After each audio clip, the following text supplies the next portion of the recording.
Assalamualaikum warahmatullahi wabarakatuh. Saya Sandi Rival Sanim 0087036 Prodi Pendidikan Pelatihan Olahraga Fakultas Ilmu Keluargaan Universitas Negeri Padang. Di sini saya akan menjelaskan tentang pada buku Motor Control and Learning Behavioral Emphasis. Pada bab 1 membahas tentang evolusi bidang studi, yaitu menjelaskan lapangan dan membedakan antar kontrol motorik dan pembelajaran serta menjelaskan hubungan antar bidang ini dan bidang studi lainnya. Ini memberikan atau menunjukkan bagaimana ia menggabungkan pengetahuan tentang gerakan dari psikologi, kinesiologi, rehabilitasi fisik, ergonomi, dan ilmu saraf. Evolusi bidang studi.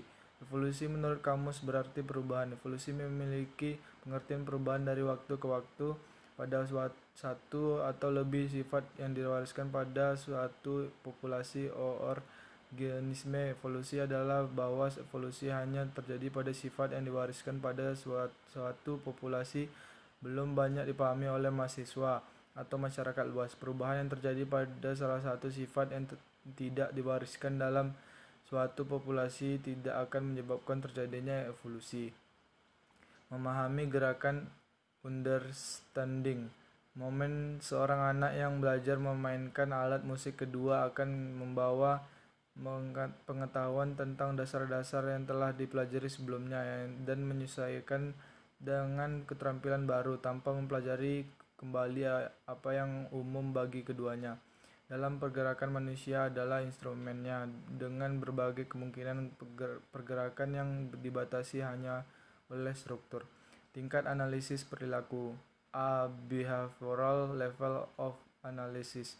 Tentunya untuk memahami gerakan kita harus memahami suatu dari tubuh itu sendiri dengan semua sendi, tuas, dan karakteristik mekanis yang terkait. Bidang neurofisiologi berkaitan dengan fungsi otak dan sistem saraf pusat dan cara mereka mengontrol kontraksi otot yang menggerakkan anggota tubuh. Studi tentang gerakan akan dibahas pada bagian tingkat analisis, tetapi seperti yang disarankan oleh subjudul buku, penekanan ada pada perilaku. Gerakan menekan atau emphasizing applications. Pada saat yang sama, peran informasi lingkungan seperti visi dan cara di mana informasi itu diproses dengan dan digunakan memandu gerakan itu penting. Bagaimanapun, kami sengaja tidak peduli dengan keterampilan di mana kualitas komponen gerakan itu sendiri hampir tidak relevan dengan hasil, atau seperti dalam bermain catur. Aplikasi potensial application. Banyak tindakan yang tampaknya ditentukan secara genetik seperti berjalan dan mempertahankan postur tubuh. Sedang dipertimbangkan di sini bagaimana kemampuan gerakan ini ketika terganggu oleh cedera atau discases, dan dapat ditingkatkan dengan perawatan yang menekan pada pembelajaran pola gerak baru. Subjek terapi fisik juga merupakan area aplikasi. Bab 2 membahas tentang metodologi untuk mempelajari motorik, yaitu membahas berbagai metode ilmiah yang digunakan untuk mempelajari keterampilan motorik, yang menerapkan alat penelitian perilaku motorik dengan fokus pada berbagai cara untuk mengukur perilaku dan keterampilan motorik. Klarifikasi keterampilan motorik pertama dalam literatur penelitian tentang perilaku dan kontrol motorik. Berbagai istilah digunakan untuk menggambarkan tugas dan gerakan. Istilah-istilah ini harus dipahami jika kita mau berkomunikasi tentang lapangan. Alasan kedua adalah bahwa hukum perilaku motorik tampaknya bergantung pada jenisnya kinerja, yaitu kelas tugas yang dipertimbangkan. Keterampilan diskrit, berkelanjutan, dan serial. Misalnya, satu tugas laboratorium adalah menekan salah satu dari 4 tombol saat salah satu tempat 4 lampu menyala. Masalah berbagi peserta adalah memutuskan tombol mana yang akan ditekan sebagai respon terhadap lampu yang mana. Jadi keputusan tentang tombol mana yang akan ditekan adalah yang terpenting, dan berbagaimana menekan tombol jelas merupakan kepentingan kedua. Keterampilan terbuka versus tertutup.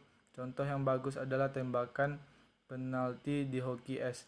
Saat bermain skating menuju kiper, pemain dapat membuat keputusan umum tentang apakah akan pergi ke kiri atau ke kanan, tetapi keputusan akhir mungkin bergantung pada yang apa dilakukan kiper.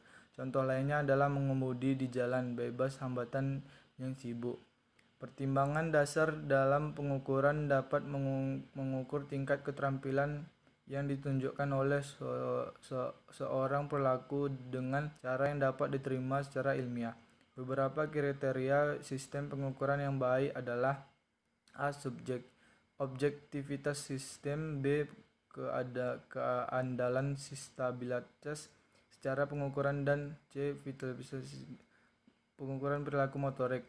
Pengukuran pada dasarnya dapat didekati dengan 3 cara berbeda. Pada tingkat yang paling umum, kita dapat menggambarkan seberapa baik suatu gerakan mencapai beberapa tujuan lingkungan yang melekat dalam tugas tersebut. Misalnya, apakah suatu target tercapai atau tidak. Baiklah, itu saja yang dapat saya sampaikan. Jika ada kesalahan, saya mohon maaf. Saya akhiri dengan Assalamualaikum warahmatullahi wabarakatuh.